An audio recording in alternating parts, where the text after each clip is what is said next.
السلام عليكم ورحمة الله وبركاته. كسولو داودة أكاديمية داغونصور أونلاين أكاديمي oo ah akaadimiyad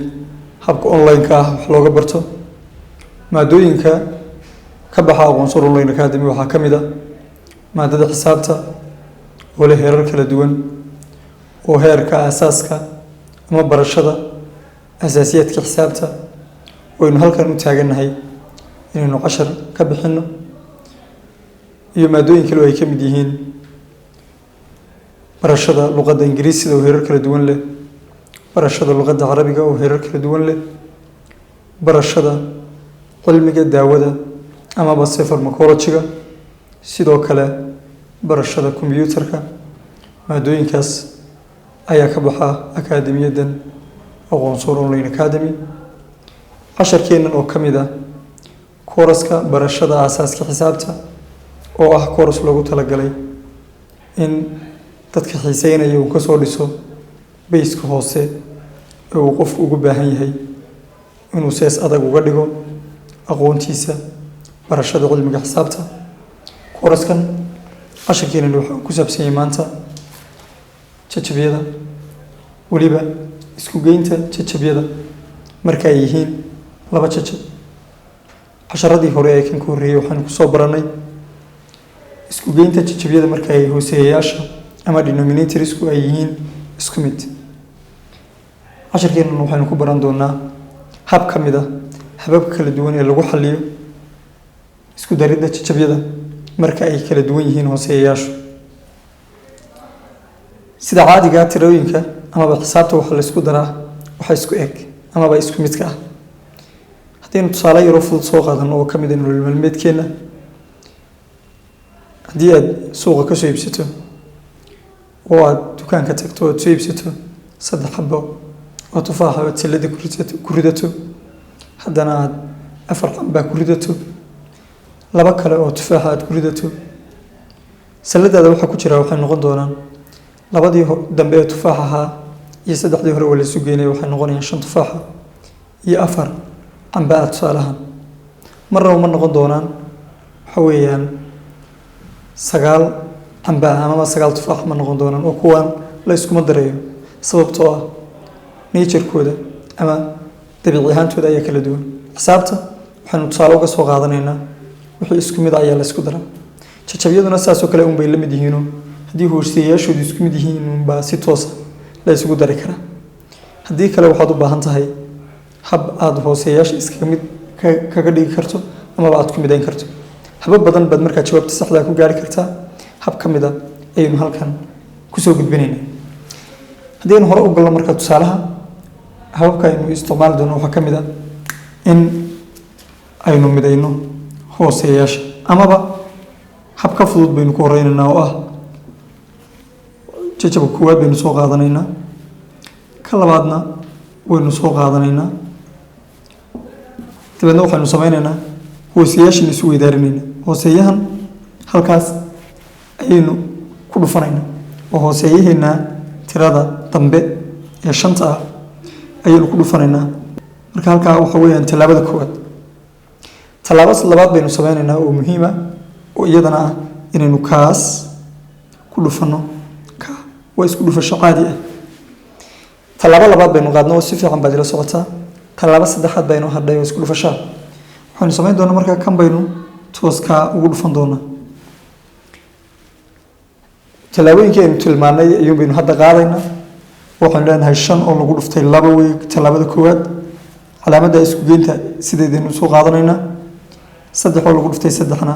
iyadana waynu soo qaadanaynaa 3 lagu dhuftay 3 tallaabada saddexaad ee aynu halkaa kusoo sheegnay waxay ahayd in aynu hooseeyaasha isku dhufano oo inoo noqoto 3 oo lagu dhuftay 5 intaas waxa weeye imika waxay noo hadhay inaynu wadarta inaynu soo saarno productiga tirooyinka taranta inooga soo baxda 5 laba marka lagu dhufto taranta ka soo baxda waxa inoo noqonaysaa 10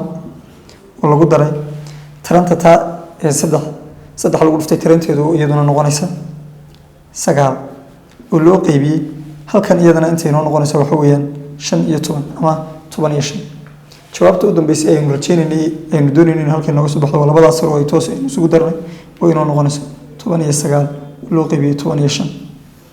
hooseeyahan iyo sareeyaha jajabyada halkan horey noo soo aragnay haddii jajabka sareeyihiisu weynaado waxa uu noqonayaa jajab maqmane oo waxa weeyaan waxa loo bedeli karaa jajab isku dhafan inkastoo aynu ku qaadanayno casharadeenna inoo soo socda haddii ilaha idmo. haddii aynu u tagno marka tusaalaha labaad oo isagana aynu isla tallaabooyinkii ku celinayno si ay usii adkayso fahamkaaga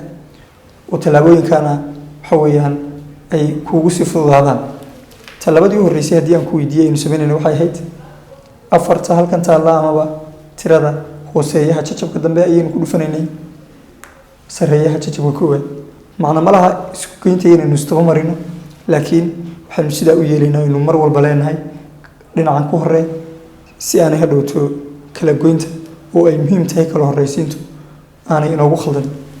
waayahay afar baynu marka waxaanu ku dhufanaynaa maxay sareeyaha kan oo ah tallaabada koowaad aynu qaadnay waa maxay hooseeyaha jajabka dambe ayaynu ku dhufanay sareeyaha jajabka koowaad. hal tallaabo oo muhiim ayaynu qaadnay. tallaabada labaad ee muhiimka iyaduna maxay ahayd sidoo kale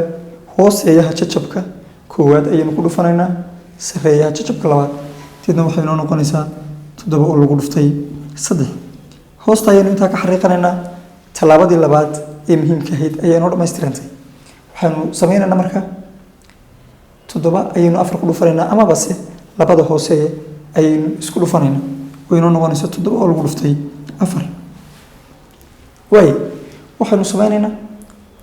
taranta isku dhufashada meesha inoo taalla iyo wadarta ayuun baynu qaadi doonaa.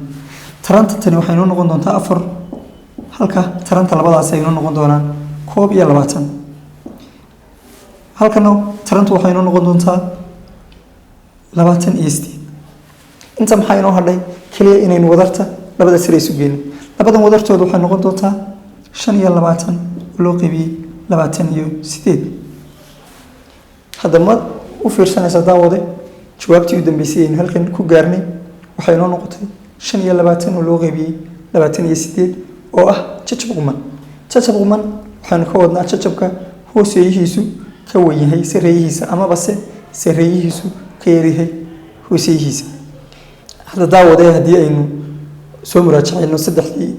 tallaabo ee muhiimka ahaa ee aynu qaadaynay markaynu isku geynayno laba jajab oo hooseeyaashoodu kala duwan yihiin waxay ahaayeen waxaynu samaynaynaa hooseeyaha jajabka labaad ayaynu ku dhufanaynaa sareeyaha jajabka koowaad. halkan waxay inoo noqdeen 4 iyo 1. adiga hadhowto tirooyinku kuway doonaan bay ku ahaan doonaan. sidoo kale waxaynu iyadana samaynaynaa hooseeyaha jajabka koowaad ayaynu ku dhufanaynaa sareeyaha jajabka labaad. tallaabada saddexaad ee muhiimkaana waxa weeye labada hooseeye ayaynu isku dhufanaynaa. hadda ka tegi midna marnaba calaamadda isku geynta oo meesheeda waa inay ahaato oo labadan waa inay udhexayso. intaa waxaa ka dambeeya taranta ayaynu qoranaynaa oo laba tiro marka la isku dhufto waxaa kasoo baxa taranta hadhowto waxaa ka dambeeya aynu samayn doonaa wadarta oo 4 iyo 21 baynu isku geyn doonaa oo inoo noqon doonta 25. halka taranta labadan ay noqon doonto 8 iyo 20. halkaana jawaabtii aynu rajaynaynay ay inooga soo baxday. ugu dambeyn adigana waxaan kaa rajaynayaa inaad isku soo daydo oo aad isku eegto bilfahankaaga ku tijaabiso 3 oo loo qeybiyey 8 oo lagu daray 1 oo loo qeybiyey 5. bal inaad taas isku soo daydo oo aad jawaabta saxda ah ee aad soo saartay aad xagga hoose kusoo gudbiso. ugu dambeyn haddii aad rabto inaad cilmiga xisaabta ku barato hab online ah oo qaab fudud lagugu soo gudbin doono adigoo jooga gurigaaga amaba goobtaada shaqo, waxa aad iska diiwaangelin kartaa amaba nagala soo xiriiri kartaa nambarada hoos ku xusan ee la socda muuqaalkan kusoo gaaray. ku mahadsanid daawashadaada. fadlan muuqaalka la wadaag asxaabtaada iyo faamilkaaga.